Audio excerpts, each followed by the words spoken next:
काय हो मंडळी, आज मी एक स्पेशल ट्रेडिशनल रेसिपी केली आहे. ती म्हणजे खरवस. चीक म्हणतात बघा, जे दूध खरवसाला लागतं ते मी 1 लिटर घेतलं आहे आणि पातेल्यात ओतलं आहे. आणि हा चीक मी ज्यांच्याकडून घेतला ना त्यांनाच मी विचारलं की ह्यात किती दूध टाकायचं, कारण त्यांचा अंदाज खूप परफेक्ट असतो ना. त्यांनी सांगितलं अर्धा लिटर म्हैशीचं दूध टाका. मग मी घातलं अर्धा लिटर दूध. मग गूळ घालायचं चवीनुसार, पण मी इथे अर्धा किलो गूळ घातला. चव 1 नंबर येते. बारीक किसून घालायचा गूळ आणि विरघळवायचा छान. मग त्यात अर्ध्यापेक्षा कमी जायफळ किसून घालायचं. तुम्ही वेलची पावडर पण घालू शकता हवं तर. याने ना सुगंध एकदम लाजवाब येतो. आता एक मोठा डबा घ्यायचा जो कुकरमध्ये राहील असा. मग मिश्रण त्यात ओतायचं आणि झाकण लावायचं. मग कुकरमध्ये 3 शिट्ट्या काढायच्या.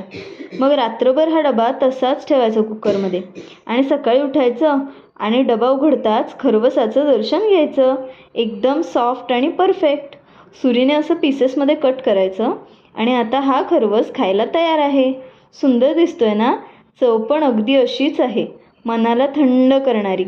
तुम्हाला जर हा खरवस आवडला असेल तर व्हिडिओला लाईक करा आणि चॅनलला सबस्क्राईब करा, कारण मी आहे तुमची सृष्टी द जायका गर्ल, तुमच्या प्रेमाचा आणि चवींचा साथी. धन्यवाद.